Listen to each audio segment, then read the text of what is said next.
bisa? Logikanya bagaimana? Ya itu. Kalau tidak dijaga dari sumbernya, karena Wahabi di sana menjadi gembong pada waktu itu, maka ulama-ulama kita, maka terjadi sampai Komite Hijaz. Jadi luar biasa tuh Syekh Nahrawi Banyumas ini, yang aslinya adalah kelahiran dari Purbalingga. Semua kitab-kitab, sehingga kiai-kiai yang pada saat itu yang mondok di pesantren di tahun-tahun itu, di abad tersebut, terselamatkan dari paham-paham Wahabi.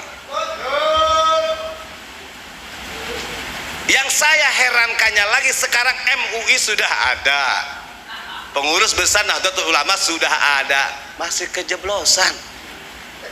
Karya-karya Wahabi masih bisa masuk ke pesantren. Kan ini di luar akal Nurul, di luar Nurul ya. Nurul, nalar, salah paham. Ini bahkan sampai beliau menyampaikan keluarganya, Syekh Nahrawi ini walaupun istilahnya tidak begitu terlibatkan di muasis NU, tapi peranannya untuk istilahnya pra sebelum 1926 berdirinya NU itu di sana, masya Allah ya, gak jauh beda lah sama Abu Yamamah Armin, gurunya Abah. Beliau kan tidak masuk di muasis NU, tapi tahun 1923 beliau berani menghancurkan Wahabi-Wahabi yang ada di sana, termasuk bangsa Arab Kut-Kut. Yang hebatnya lagi nih, kalau di Indonesia kan, kalau di Indonesia yang mengatasnamakan jihad takbir, mereka kan berbondong-bondong rame-rame, bawa jamaah rame-rame kumpul di depan gedung untuk bahkan begitu. Ini enggak, ulama kita nih, ini kalau mau ngadu kekuatan secara kesaktian, Abu Yamamah Armin itu gentle loh. Dia sendiri atas perintah gurunya Syekh Nawawi untuk melawan bangsa Arab Kut-Kut di Madinah, di Jabal Uhud sendirian loh. Beliau baru bisa membentuk pasukan ketika di Jabal Uhud, dan pasukannya terbatas, hanya 40 orang, 41 sama Abu Yamamah Armin, dan itu kontak fisik Pak, bukan takbir-takbir.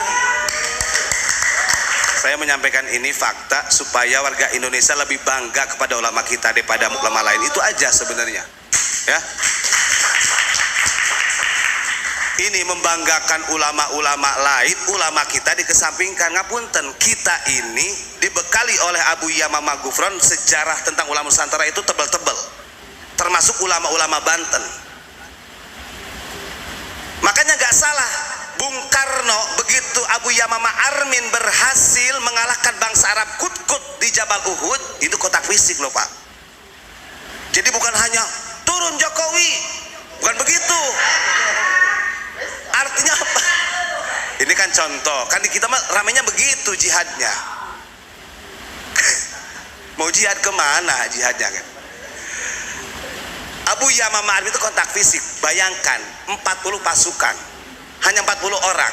Beliau sebagai panglima waktu itu. Beliau saking nurutnya kepada Syekh Nawawi dan diamani oleh Syekh Nawawi. Ini kita cerita sedikit.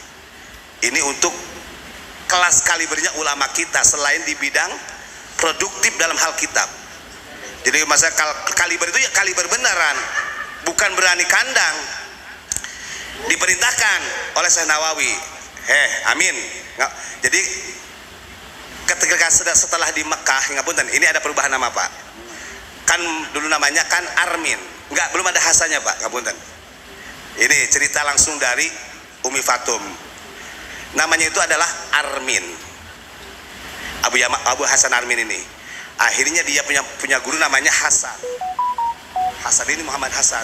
Beliau juga salah satu murid dari Syekh Nawawi. Nah, beliau mewasiatkan kepada Mama Armin, nanti kalau kamu sudah di Timur Tengah, pakailah namaku. Jadi ada Hasannya. Nah, Armin diganti dengan Amin di situ Pak. Dari gurunya yang merubah. Jadi dari Armin jadi Hasan Amin. Gitu ya.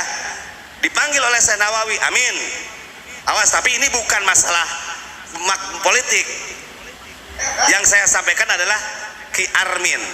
Ini kan musim-musimnya Amin mestinya ya. Kita mah gak ada urusan lah, mau nomor 1, mau 2, 3, kita mah 45 aja.